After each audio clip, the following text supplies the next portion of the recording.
Hello, it is Ryan, and we could all use an extra bright spot in our day, couldn't we? Just to make up for things like sitting in traffic, doing the dishes, counting your steps, all the mundane stuff. That is why I'm such a big fan of Chumba Casino. Chumba Casino has all your favorite social casino-style games that you can play for free anytime, anywhere with daily bonuses. That should brighten your day a little.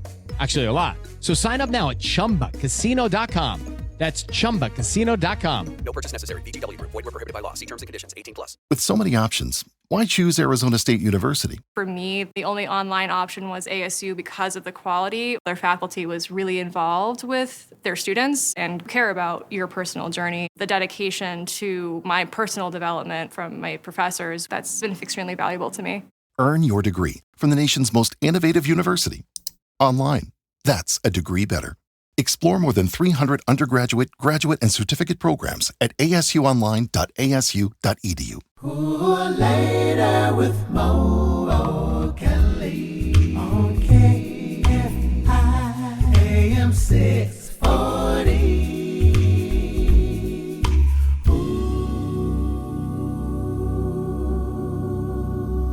Last week, I told you about how I believe in experts. I believe in education. I believe in training and expertise. And I believe that those who have education, training, and expertise are superior to those who lack all three within their respective disciplines. I'm talking about professionally. I'm not talking about as people. But call me crazy. I believe doctors are more knowledgeable on issues of medicine than people who only watch YouTube videos. Call me crazy, but I actually believe that. I believe actual pilots are more knowledgeable than, those who simply play Microsoft Flight Simulator and other video games. And I believe economists know more about what's going on in the economy than people who only have a checking account. Call me elitist if you want, but that's how I roll.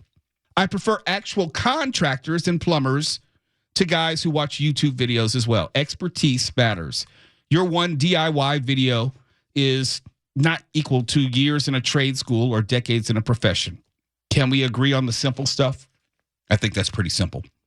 So when I tell you that RFK Jr. is only trained as a lawyer and author, I'm telling you that his feelings, opinions, and proclamations on medical issues hold no water and less than a grain of salt.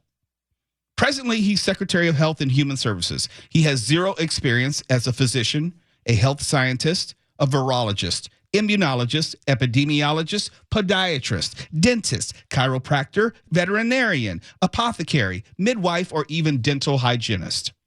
Zero. He and I are exactly the same in that regard. But here's the difference, and it's a big one. Never in my wildest nightmares would I want me as the head of any such agency, nor would I try to imprint my socio-political health beliefs on the agency.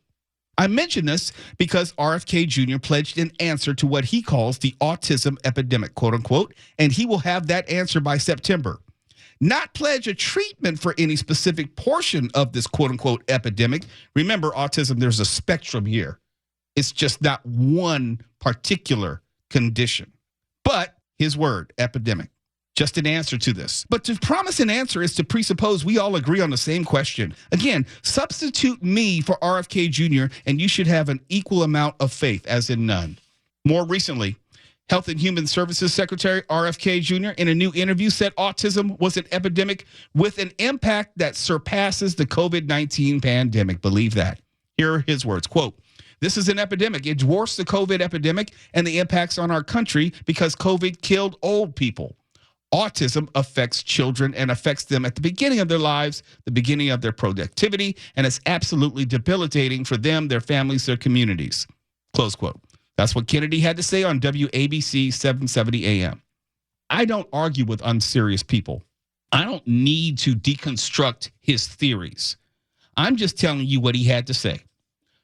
Sharpe, the producer of this show, works with children with autism every single day. Every single day. He has more experience on this subject than RFK Jr., and that's not open to debate among many people. Peter Marks, the former head of the FDA, stepped down last month because he didn't see eye to eye with Kennedy. The FDA, like the CDC, Medicare, Medicaid, all under HHS.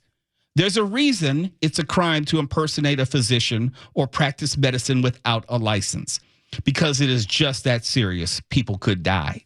And no, Kennedy isn't seeing patients or prescribing medicine, but he's literally responsible for the totality of the health and human services in this country. The whole country. Like I said last week, we've devalued competence like it is some sort of insult. And now the government apparatus of health and human services is chasing the conspiracy theory of vaccines and autism.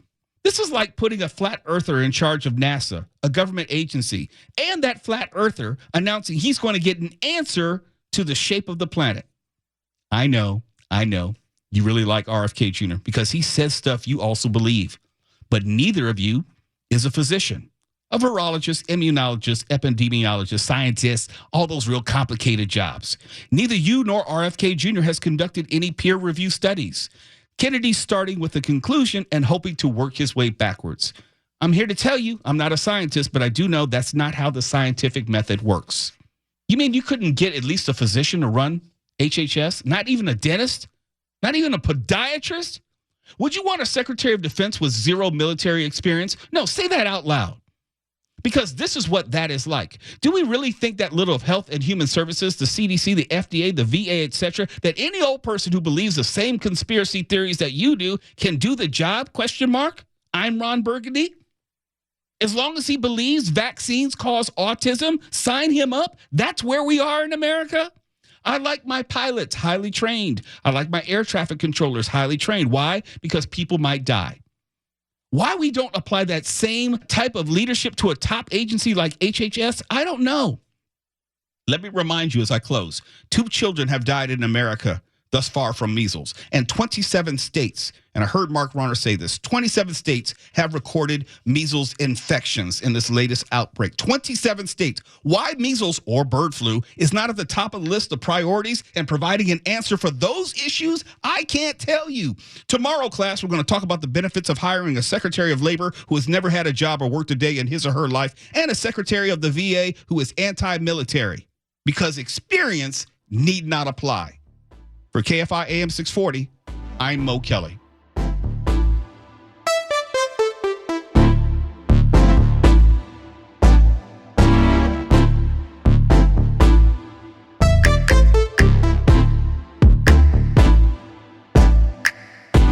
If you heard the opening of the show, you know I was talking about my trip to the movies this morning. I went to see Sinners, the new Michael B. Jordan movie directed by Ryan Coogler. My schedule has been so very hectic, I couldn't get the time to see it the first few days that it came out. In fact, I was supposed to go with the fellas to see it Friday early afternoon, but I didn't get a chance to do it because of other family commitments. But I wanted to see it and see it immediately. That's the point. So I saw it today. I chose the very first show, 11 a.m., and this is not a movie review, so I'm not going to get caught up in what I thought about the movie.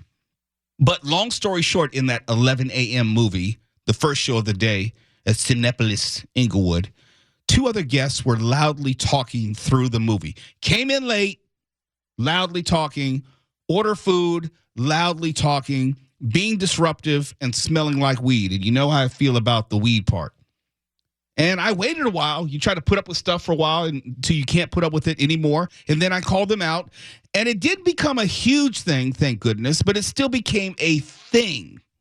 And nobody wants to go to a movie and have to worry about getting into some sort of fight, some sort of conflict, and ruin the movie.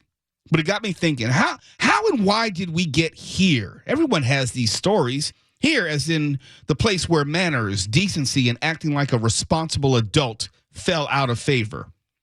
I think it has to do with the pandemic. We lost a lot during the pandemic, I think, and that's inclusive of basic socialization skills, basic common courtesy. I'm talking about the bare minimum.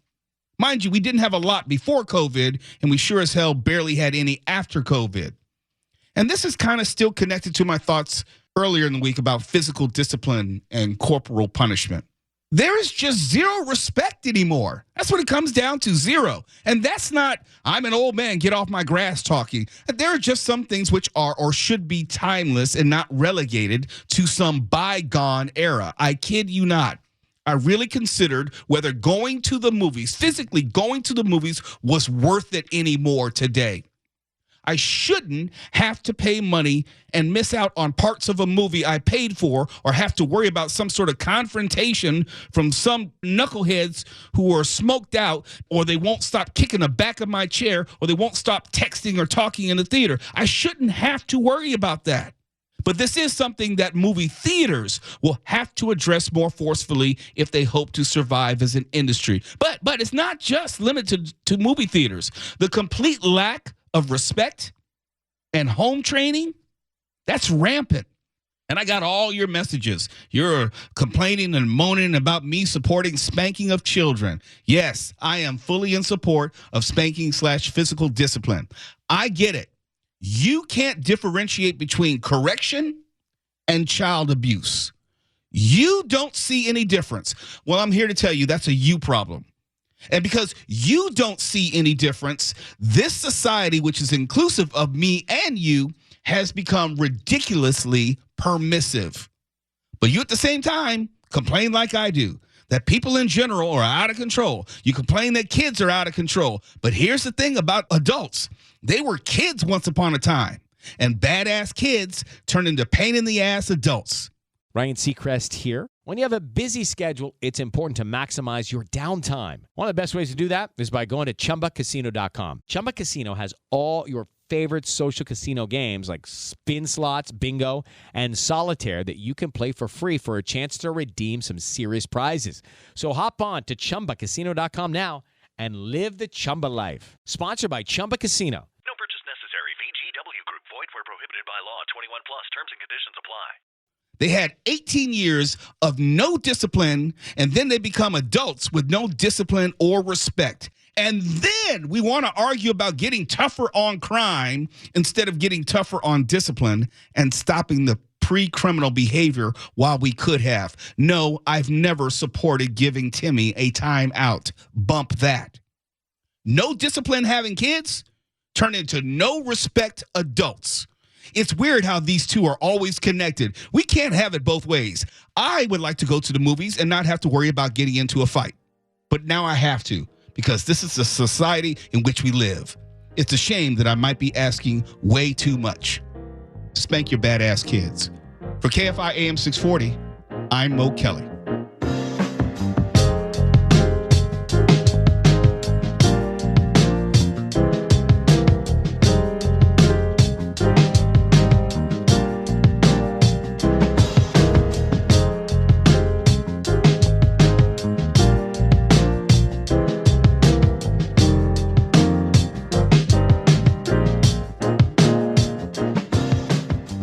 We often talk about slippery slopes, the unintended consequences of decisions, ordinances, legislations. The slippery slope of the Patriot Act that's a great example. The pushback is usually connected to what it could open the door to, the mission creep of rights infringement. Yes, we want to stop terrorists, but at what expense? What happens when actual American citizens are surveilled or treated in a way inconsistent with or in opposition to the Constitution? Does the Fourth Amendment mean something all the time or just some of the time? And you know what I say. It's an all or nothing proposition. Here's the amendment for those who need a refresher or never knew it in the first place. Quote, the right of the people to be secure in their persons, houses, papers, and effects against unreasonable searches and seizures shall not be violated, and no warrants shall issue, but upon probable cause, supported by oath or affirmation, and particularly describing the place to be searched and the persons or things to be seized.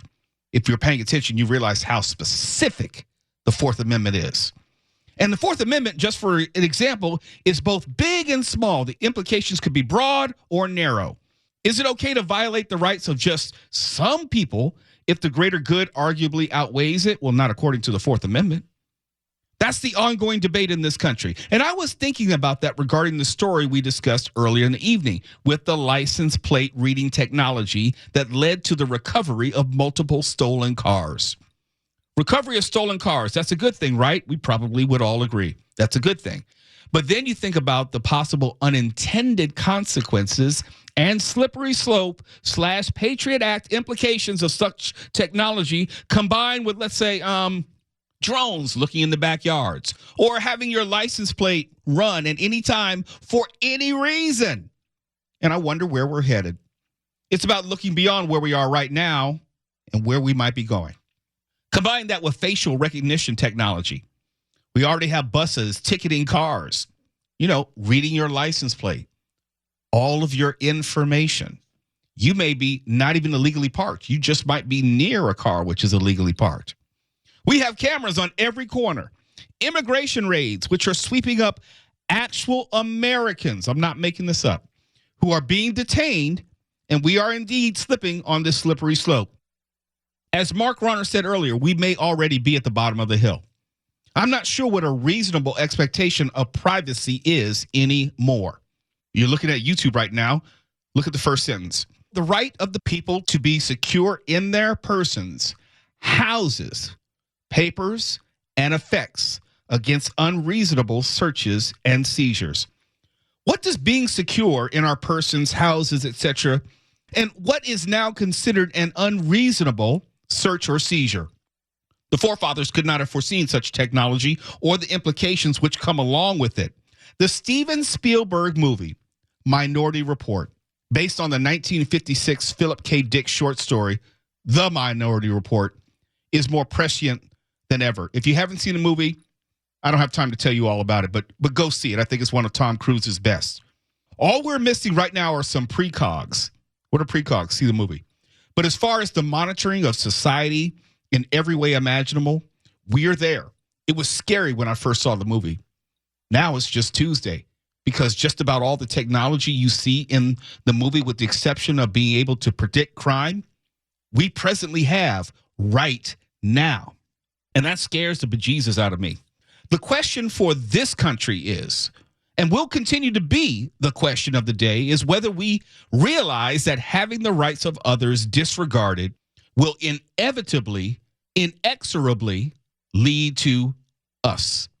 It never only harms someone else. You can't take someone else's rights away and then not think that they won't eventually circle back around to you. If you think that they can kick people and disappear them out of this country to a prison, that it's only going to be the people you don't like, do you really think that? Then you're deluding yourself. History is clear that what is done to those you don't care about will eventually get around to those you do, which will include you. If it hasn't happened yet, as my old pastor used to say, just keep on living. For KFI AM 640, I'm Mo Kelly.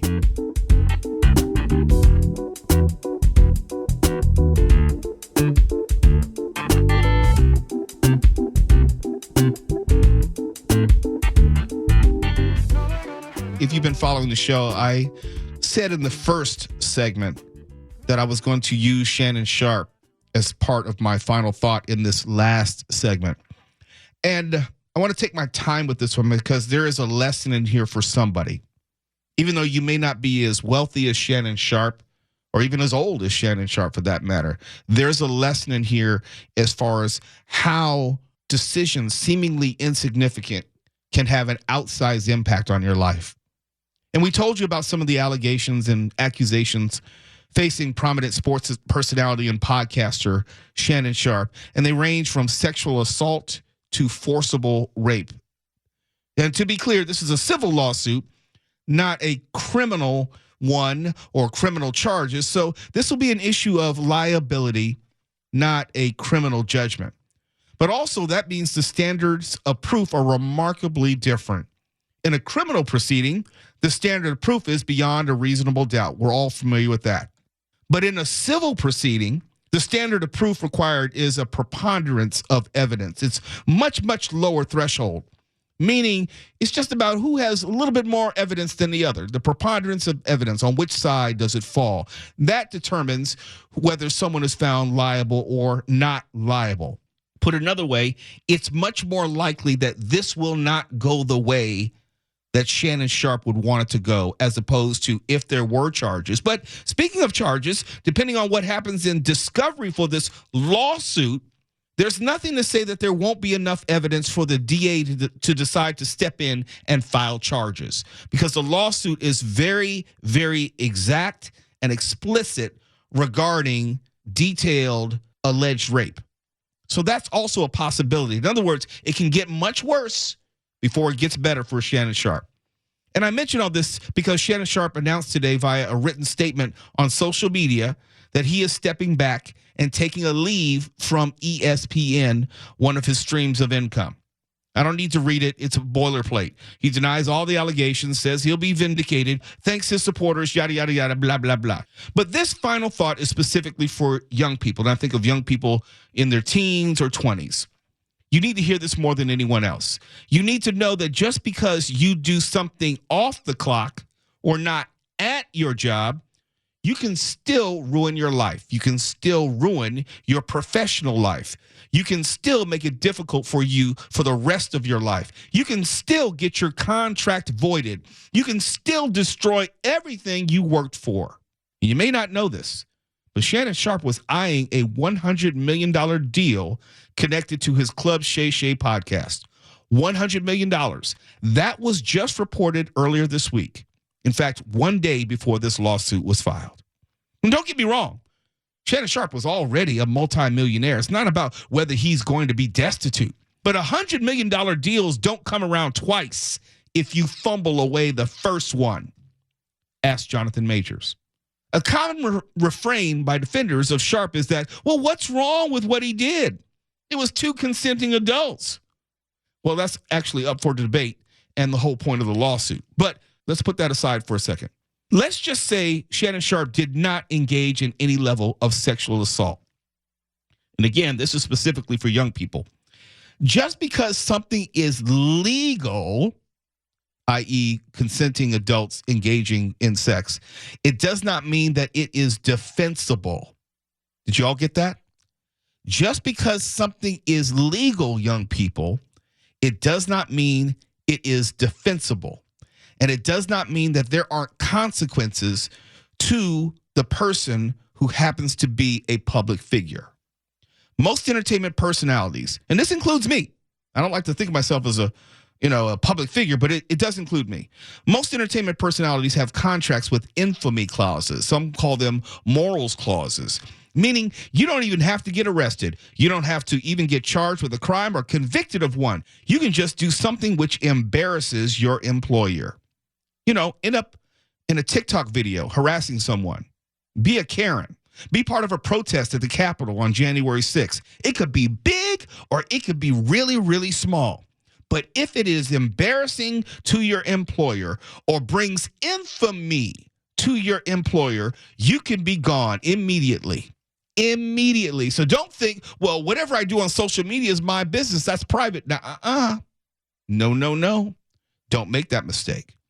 Far too many people seem to think that what you do on your quote-unquote own time has no bearing on your job. No, you are always an ambassador for your job. Hear me, young folks. You are always an ambassador for your job, regardless of being at will or under contract. And here's the takeaway. The lesson of Shannon Sharpe is that this was of his own doing. Regardless of how this lawsuit turns out, he is not a victim. Whereas there is nothing inherently illegal about a 56-year-old man dating a 19-year-old OnlyFans model, there's still some discussion of when they actually met, when they actually started, quote-unquote, dating, and whether there was an exchange of money in this relationship while they were dating, lawsuit notwithstanding.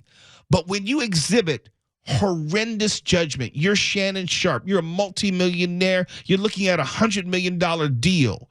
Why you think someone who's 19 years old at the time you allegedly started dating has as much to lose as you, the 56-year-old with the public figure, public personality, the $100 million deal on the table? Why you would think that dating her is in any way keeping your life and livelihood safe just means that you don't deserve that $100 million deal at all, because you fumbled the bag because you were thinking with the wrong head. Young people, it can happen to you. For KFI AM 640, I'm Mo Kelly.